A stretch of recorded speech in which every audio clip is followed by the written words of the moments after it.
ये शाम आज अहले बैत के घर की एक अजीब शाम थी। गोया के खानदान नबूवत के दरमियान एक कयामत सुगरा कायम थी। मगरिब की नमाज भी, इशा की नमाज भी। इशा की नमाज के बाद सबके सामान बंधने लगे। असगर का झूला समेटा जाने लगा। जिन जिन लोगों के नाम जाने वालों की फहरिस्त में थे उन लोगों को तैयारी का हुक्म दे दिया गया। आज हुसैन पर कयामत टूट रही थी। कयामत जब आएगी आएगी, यकीनन आएगी, लेकिन आज खानदान नबूवत के लिए इतनी बड़ी कयामत थी कि नाना का घर छूटना था, नाना का मजार छूटना था, नाना का मदीने मुनव्वरा छूटना था। उनके दिल से पूछो जो 8 दिन मदीने मुनव्वरा में रहते हैं और जब वो सामान बांधते हैं वतन आने के लिए तो उनके दिलों पे क्या गुजरती है, जबकि मदीने में ना उनका कोई घर है, ना कोई रिश्तेदार है, ना कोई कारोबार है। हाय हुसैन, आज हुसैन पर क्या वक्त आया था।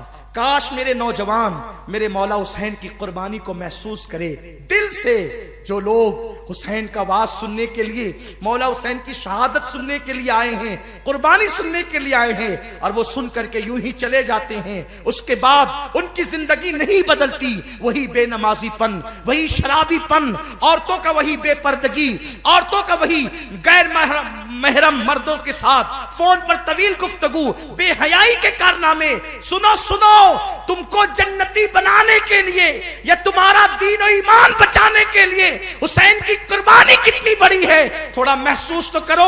8 दिन का मदीने का जाहिर जब वो अपना सामान बांधता है तो उसके हाथ कांपने लगते हैं। सामान बांधते वक्त हुसैन के दिल पर क्या गुजरी होगी। मदीने में हुसैन का सब कुछ था। इसी गलियों में बचपना, लड़कपन, जवानी सब बीता था। इसी गलियों में हुसैन की बारात निकली थी। इन्हीं गलियों में नाना का हाथ पकड़कर चलना सीखा था। इसी गली में बाबा का हाथ पकड़कर चलना सीखा था। इसी गली में, मदीने तैयबा की गली में मौला हुसैन को माँ का प्यार मिला था। हाँ हाँ, यही गली तो थी। नन्ना सा हुसैन जब इन गलियों में खेलता तो बड़े बड़े अकाबिर सहाबा उठाकर अपनी गर्दन पे बिठा लेते। आज हुसैन का कोई मोनिसो गमखार न था, कोई गमगुसार न था। बज़ाहिर मौला हुसैन मदीने तैयबा से अपने अहले बैत को कहते हैं तैयारी करो, निकलेंगे। और अब रात का आखिरी पहर है।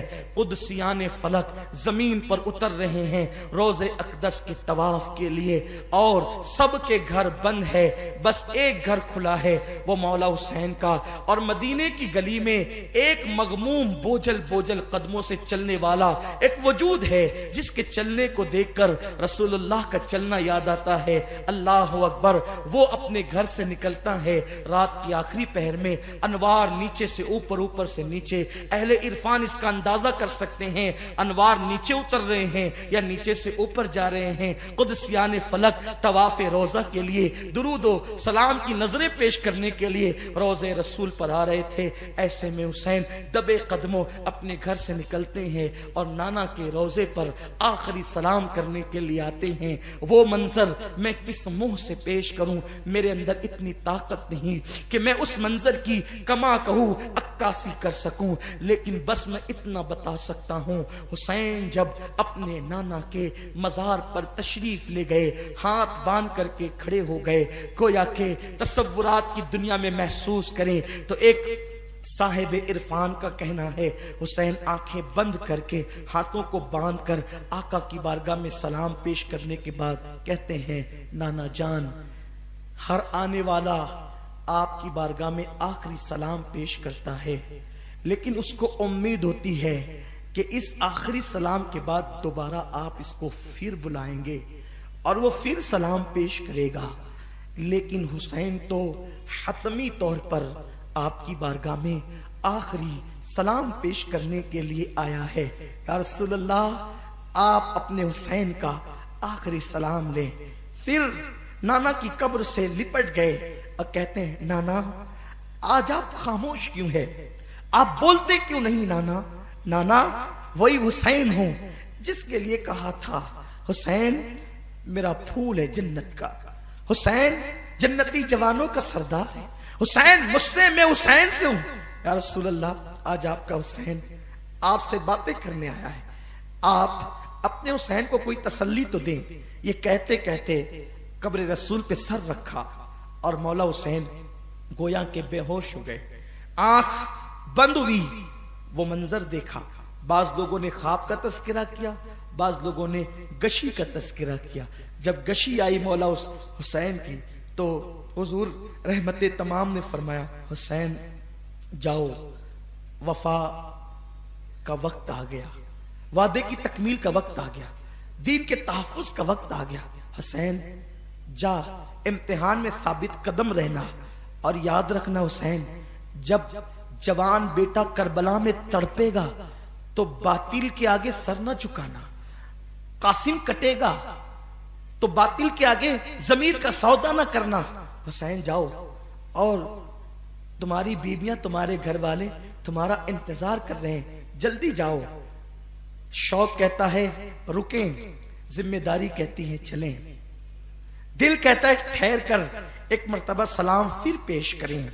लेकिन जिम्मेदारियों का एहसास शौक शहादत कहता है नहीं नहीं, अब देर नहीं करना, वरना नाना ने जो कंधों पे सवार किया था और इतने नाजों से पाला था, उसका मकसद कब पूरा होगा।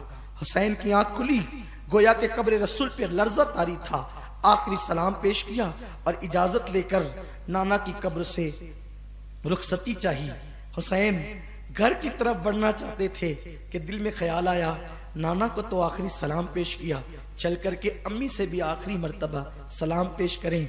जैसे ही माँ की कब्र पर गए, हुसैन को सारी ममता की लज्जतें याद आने लगी। 3 रमजानुल मुबारक की वो शब जब फातिमातुज़ ज़हरा की विसाल की आखिरी शब थी। फातिमा जल्दी जल्दी से बच्चों को नहलाती है। हुसैन को गोया के याद आ रहा है, मेरी अम्मी ने तीसरी शब में जल्दी जल्दी से नहलाया, हाथों से खाना बनाया, कभी हसन के मुंह में लुकमा, कभी हुसैन के मुंह में, कभी जैनब के मुंह में। किसी ने पूछा फातिमा अपने बेटों को खाना यूं खिलाती है?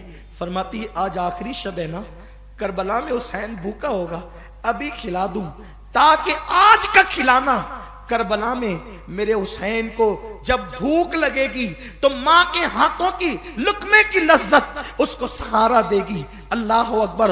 हुसैन को वो मंजर याद आ रहा है, मौला हुसैन माँ की कब्र से लिपटे, अम्मी जान अपने बेटे का आखिरी सलाम लो। जन्नतुल बकी का सन्नाटा, जन्नतुल बकी के अंदर एक अजीब सी खामोशी थी। जब हुसैन ने कहा अम्मी अपने लख्त जिगर का सलाम लो, आखिरी सलाम, और माँ मेरे सर पे हाथ रखकर दुआ कर दो ताकि आपका बेटा करबला के मैदान में साबित कदम रहे। कब्र अनवर से आवाज आई, हुसैन मैं तेरी माँ हूं, मेरी दुआएं तेरे साथ है। हुसैन जा, अपने आप को अकेला न समझना। हुसैन करबला में मैं आऊंगी और जरूर आऊंगी, और मैंने जो दूध पिलाया है उसका करिश्मा और करामत अपनी माते की आंखों से मुशाहिदा करने के लिए आऊंगी। हुसैन सब कुछ करना लेकिन फातिमा के दूध की लाज रखना। हुसैन, हुसैन जमीर का सौदा, शरीयत का सौदा, ईमान का सौदा न करना। जा हुसैन। माँ की आवाज ने हुसैन को लर्जा दिया है, जन्नतुल बकी की कब्रों पे लर्जा तारी हो गया है। माँ से इजाजत ली, उम्महातुल मोमिनीन को सलाम किया और उसके बाद मौला हुसैन नन्ही सी कब्र पर गए। वो एक नन्ही सी कब्र इब्ने रसूल इब्राहिम की कब्र थी। वहां तो फूट फूट कर रोने लगे, इब्राहिम मेरे नाना ने आप पर मुझ पर आपको सदका कर दिया था, दुआ करें कि मैं नाना की इस मोहब्बत की लाज रख सकूं। मौला हुसैन इख्तिसार के साथ भाई की कब्र पे सलाम करते हैं और तन्हा बोझल कदमों से जैसे ही घर में कदम रखते हैं, घर में आकर देखा तो एक अजीब हंगामा था।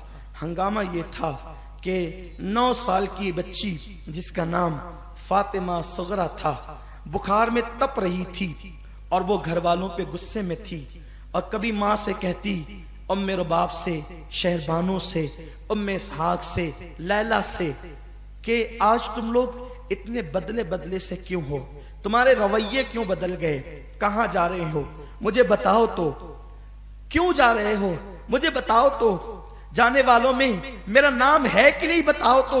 सबके कपड़े भर लिए, मेरे कपड़े रखते हो, सबके सामान उठा लिए, कजावे पर कस दिए, मेरे सामान क्यों नहीं रखते? कोई कुछ नहीं कहता। इस हालत में मौला हुसैन आते हैं और बेटी का ये गुस्सा और जज्बात देखते हुए खड़े रह जाते हैं। ऐसे में सकीना अली अकबर से कहती है, अली अकबर आगे बढ़ो, सुगरा से मिल लो। और सकीना ने अली अकबर को कहा, अली अकबर जरा अच्छे से तसल्ली देना, इसलिए कि ये तेरी आखिरी मुलाकात है सुगरा के साथ। अली अकबर, अब तू नहीं मिल सकेगा अपनी बहन से, बातें कर ले। अब वहां जा रहे हैं जहां से तुमने लौट कर नहीं आना। अली अकबर आगे बढ़े, सुगरा से कहा, सुगरा भाई से नाराज है। मौरखीन लिखते हैं सुगरा अपने भाई से लिपट गई और कहती थी, अली अकबर 18 साल का हो गया है ना तू, तो बाबा कहते हैं कि मैं मदीने में अली अकबर की शादी करूंगा, तो तेरा सेहरा मैं कब देखूंगी? तुम लोग कहां जा रहे हो, कब लौट कर आओगे, मुझे बताओ ना। अली अकबर बहन को सीने से लगा करके रोते, तसल्ली देते, बहन बाबा ने कहा है कि जब तुम अच्छी हो जाओगी तो खत लिखना, मैं जहां भी होऊंगा तुम्हें लेने आऊंगा। इतने में जैसे ही मौला हुसैन को देखा, मौला हुसैन से कहती, बाबा देखो ना ये लोग क्या करते हैं, बाबा मैं भी चलना चाहती हूं। मौला हुसैन खामोश है। बाबा आप बोलते क्यों नहीं, मैं भी चलना चाहती हूँ। बाबा ये जो असगर रोता है ना, ये मुझसे सबसे ज्यादा मानूस है, अगर आप मुझे साथ लेकर के चलेंगे ना तो मैं इसको झूला दूंगी, और आप जहां भी खैमा लगाएंगे तो उसमें झाड़ू दूंगी, और मैं उसको इतना साफ रखूंगी कि उसमें आपको कोई तकलीफ नहीं होगी। अगर आप लोग ये सोचते हैं ना कि खाना कम ले जा रहे हैं साथ में, तो खाने के मामले में मैं मुखिल हो जाऊंगी, तो तुम लोग अपना बचा हुआ खाना मुझे दे दिया करना, मैं उसी पे इक्तिफा करूंगी। मीर अनीस ने तो यहां तक के लिखा कि सुगरा ने कहा कि अगर तुम्हारे पास सवारी नहीं है तो मुझे फिजा ही समझ कर ले चलो। फिजा फातिमा की कनीज थी, तो कहा कि अगर बेटी बनाकर नहीं ले जा सकते तो साथ में फिजा बना के लेकर चलो, मैं कनीज बन करके चलूंगी। और सुनो सुनो, अगर तुम्हारे पास सवारियां नहीं है ना तो मैं तुम्हारी सवारी के पीछे दौड़ते दौड़ते चलूंगी। जब मैं तुम्हारी सवारियों के पीछे दौड़ूंगी तो दौड़ने की वजह से मुझे पसीना निकलेगा, और पसीना निकलेगा तो मेरा बुखार खत्म हो जाएगा, तो इस तरह से मैं तुम्हारे कुछ काम आऊंगी। मौला हुसैन रोने लगे। उस हिम्मत वाले हुसैन को बेटी के जुमलों ने रुला दिए। और उसके बाद बाबा ने कहा, बेटी मैं तुझसे वादा करता हूं, हमें जब भी मौका मिलेगा हम अकबर को भेजेंगे, अब खत लिखना, तेरी तबीयत बताना, हम अकबर को भेजेंगे और तुझे मंगा लेंगे, बुला लेंगे, बेटी सब्र करो। सुगरा ने कहा, बाबा मैं अच्छी हूं ना, मेरी तबीयत ठीक है, सफर के लिए जितना तबीयत का ठीक होना दरकार है उतनी तबीयत मेरी अच्छी है। देखो मैं आपको खड़े होकर के बताती हूँ, मैं खड़े हो जाऊंगी तो आप मुझे ले चलेंगे ना। सुगरा ने अपनी पूरी ताकत को इकट्ठा किया, कई दिन की बीमार थी, और ताकत इकट्ठा करने के बाद कहा, देखो बाबा मैं खड़ी रह सकती हूँ। जैसे उठ करके खड़ी हुई, खड़ी भी ना हो पाई थी कि गिर गई, इधर गिरी है। अब मौला हुसैन ने कहा, सुगरा तूने बीमारी से मुकाबला करना चाहा, तेरी बीमारी तुझसे जीत गई, तू हार गई। सकीना ने इमाम हुसैन के कान में कहा, बाबा एक मर्तबा सुगरा अली असगर से बहुत प्यार करती है, अपनी गोद से उठाकर सुगरा की गोद में दे दो, ताकि आखिरी मर्तबा सुगरा असगर को खिला ले। जैसे इमाम हुसैन ने अली असगर को लेकर के सुगरा की तरफ बढ़ाया, सुगरा ने हाथ खींच लिए, नहीं बाबा मेरा भैया फूल जैसा है, मुझे बुखार बहुत ज्यादा है, कहीं मेरा भैया मुरझा ना जाए। ये जुमले सुन करके घर वालों की चीख निकल गई। आखिरकार हुसैन कहते हैं, मेरा इम्तिहान यहीं से शुरू हो गया। और मौला हुसैन अपनी बेटी को तसल्ली देते हैं, उम्मे सलमा को सौंपते हैं, उम्मुल मोमिनीन उम्मे सलमा को सौंपते हैं। औरत जाफर तैयार के बेटे अब्दुल्ला इब्ने जाफर से कहते हैं मेरी सगरा का ख्याल रखना। और उसके बाद मौला हुसैन घर से निकलते हैं, सवारियां तैयार थी। और जब आगे बढ़ते हैं, आज मदीने मुनव्वरा की आबरू, अर्श का तारा, हुजूर की आंखों का तारा मदीने मुनव्वरा से रुखसत हो रहा है। हुसैन पलट पलट कर मस्जिद नबवी की तरफ देखते हैं और गोया के मस्जिद नबवी के मीनार सर उठा उठा कर हुसैन की तरफ देखते हैं। एक दिन वो था हिजरत की शब, जब इमामुल अंबिया मक्का छोड़कर निकले थे, तो ये हाल मक्का में था और मदीने के लोग खुशियां मना रहे थे। आज तारीख का वो दिन आया है कि मदीने मुनव्वरा की गलियां सोगवारी में डूब गई है। हुसैन पलट पलट कर कहते हैं नाना आखिरी सलाम लो। और मस्जिद नबवी के मीनार उछक उछक कर हुसैन को देखते हैं। एक गर्द जानवरों के चलने से उठती है और वो छोटा सा 72 नफरी काफिला, 72 नफूस कुदसिया पे मुश्तमिल काफिला उस धूल में छुप जाता है। और उसके बाद वो नजरों से ओझल हो जाता है और सुबह चमकने से पहले वो मदीने मुनव्वरा से दूर निकल जाता है। वो काफिला कहाँ जाता है इंशाअल्लाह आगे हम आपके सामने। कल शब आशूर है, आपसे मेरी गुजारिश है 9 का 10 का रोजा रखें, खुराफात से बचें, सहाबा की बेअदबी से बचें और अपने गुनाहों से तौबा करें, इस्तिग़फ़ार करें और कोशिश करें कि मौला हुसैन ने जिस मकसद के लिए अपनी जान कुर्बान की है उस मकसद की तकमील करें। अपने नौजवानों से बस आखिरी गुजारिश ये है कि लोगों अगर हुसैन से मोहब्बत है तो गुनाहों को तर्क करो और मौला हुसैन के मिशन में उनकी मदद करो। अल्लाह हम सबको तौफीक दे।